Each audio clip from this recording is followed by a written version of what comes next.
bangga sa amin guys. Ito na lalaki.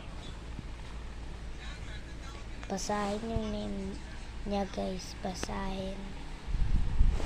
Sobrang hirap sa buhay niya. Hindi na siya makahinga. Kasi yung driver nagtra-drive at dito siya. At nakasit na yan siya. Merong sanili. Merong lalaki tumabok. At pag merong wall dito. At pag ganun nila, mahapit na yun. At pag ganun, sobrang chaos. Yung lalaki naman, hindi na makahinga. Yung driver, bumuto. Paso yung mukha niya. Sobrang hirap sa buhay guys. Kayo guys, merong lalaki tumabog. Kayo ay mabangga sa wall.